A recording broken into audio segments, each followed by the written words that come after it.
All right, so Ian, at Comic-Con, you were at that Sonic Bash. Yeah. Right across from Comic-Con, they have a little Sonic party every year. Most years. It's called Sonic Boom. It was my second one. Vonnie is a Sonic fan. She's been to 3 of them.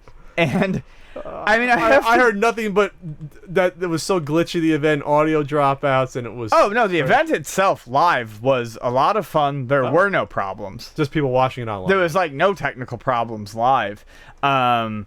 I heard that the stream itself was a fucking mess. But I full of Totino's loaded nachos, like plugs and shit like that. I mean, I have no idea. I did see the one picture posted on Twitter showing Sonic dancing awkwardly next to the DJ a few feet away. Oh, yeah. I mean, but the thing is like, it's stupid, goofy fun. They treat you really nice. There's free food. They give you drink tickets. There's a performance by this really cheese dick band called Crush 40 that has done most of the Sonic music since Sonic Adventure. Cheese dick, is that a genre? Yeah. Yeah, it's like butt rock, cheese dick. It's just like this. I mean, it's something you'd hear in a Dreamcast game. Yeah, something you'd hear on a Dreamcast game. It's bad, but it's and I'm not like this massive Sonic fan. I like the Genesis games and I like Sonic Adventure 1, but it's a good time. I mean, I'm sitting along the bar having drinks, and there are people in the crowd having fucking religious experiences. I mean, crying as the band's playing and shit like that. I mean, it's insane. But, I mean, free chili dogs, because, that's Sonic's favorite food from the cartoon and the early comics, and sliders, and they give you a bag of really nice swag with, like... Pepto-Bismol. With, like, plush animals and comics and Colostomy pad and dogs. they gave you like this really heavy bronze 25th anniversary Sonic coin that's like this huge. Okay. And like, I mean, really nice stuff, and like it's a well put together event, like I said, from the live experience. But one of the big things was the first thing they kind of kicked off with was the announcement of Sonic Mania. And people lost their fucking minds. And kind of for good reason. So Sonic Mania is a new Sonic game, and I think most people know about it at this point, but... Kinda new. Well, kind of new. Yeah, we'll get to that. I have my criticisms of it, but I'm also fairly excited for it. It is an actual return to 2D Sonic roots, with legitimate sprite-based graphics, and like unlike Sonic the Hedgehog 4, which never even got fucking finished, it actually looks like somewhere between a 16 32-bit sprite-based game. What's kind of important about this one is it's Christian Whitehead is behind it, who was behind the updated ports of Sonic CD that was on mobile, and I believe it won Mobile Game of the Year 2 years ago when it was put out. He also did updates, I believe, of Sonic 1 and Sonic 2 that were the ports that were put on console and also mobile, using his own retro engine. Basically, this is a guy who knows what the fuck he's doing. And this is a mixture of basically remixes of old zones like Green Hill Zone and completely new levels. It's going to have 3 playable characters, Sonic, Knuckles, and Tails, so it's going to be similar to Sonic 3 in that regards. I didn't wait in line to play the demo. There were far more diehards there than so I kind of wanted to it was only going to be available to play for us, until the end of the event. A lot of people wanted to play. I figured, screw it, I'll just give up my spot for someone else to play it. And by all accounts, the physics felt right, the game felt right. Unlike Sonic the Hedgehog 4, none of the controls felt floaty. It felt exactly like a Sonic game should. Besides looking gorgeous, I really want to play this. I'm excited for the new zones. I wish they would stop relying on recycling the old zones so goddamn much. But that's much. Nostalgia. That's like, hey, you remember playing this 25 years ago? Play it for the 6th time. And there is something endearing and appealing about seeing the aesthetics of Green Hill Zone, but they've just done it so many times. And what I think is problematic about it this time is,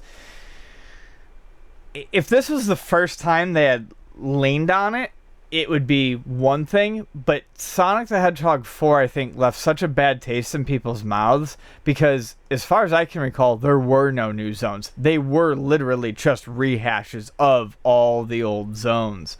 So I think to the non-diehards, to the non-true believers, they're looking at this and they're going, really? So this is sort of the Sonic safety school. This is like they know they can't miss with this. Right. We're going to have some of the old stuff. It's going to look like the game's 25 years ago, but we're going to have some new ones too. So, I mean, you got to like this. Come on, guys. You got to like this. All 3 playable characters. Come on. They added, one new... the drop dash, which I guess is you jump and you can dash as soon as you...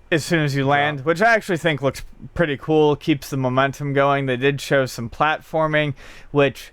there are a lot of people who seem to be mistaken in that Sonic the Hedgehog is all about speed. Bullshit, it's not. The first Sonic the Hedgehog had a lot of platforming in it, and when Sonic tried to go and be all about speed, I think it failed. You need a good mix. The speed was the payoff to careful platforming. It was that fun release that you got from navigating, the trickier, more trap-filled parts. So I think this looks good, and I think a lot of people, even the more skeptical, are thinking that, yeah, this could, even if a little redundant, this could actually be a really fun Sonic game, and quite possibly the first fun Sonic game since Sonic Generations. So you have zones from the first 3 Sonic games, and then also Sonic CD will be there. It's going to be on PS4, Xbox One, and PC, coming out spring 2017. There was another Sonic game announced though too. Ugh. Yeah, Project Sonic or Sonic 2017.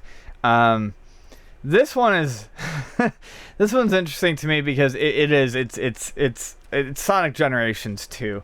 It was a little darker in tone, which was like it was a shorter, more cinematic trailer. It didn't really show any gameplay. But it did show new Sonic, and it talks about how heroes need old friends, and it showed old Sonic, old style Sonic, the shorter, chubbier, cuter Sonic, jump back in, and that's obviously a throwback to Sonic Generations. And it's funny to me because Sega said, enjoy it while you can because we're never going to do this again, basically.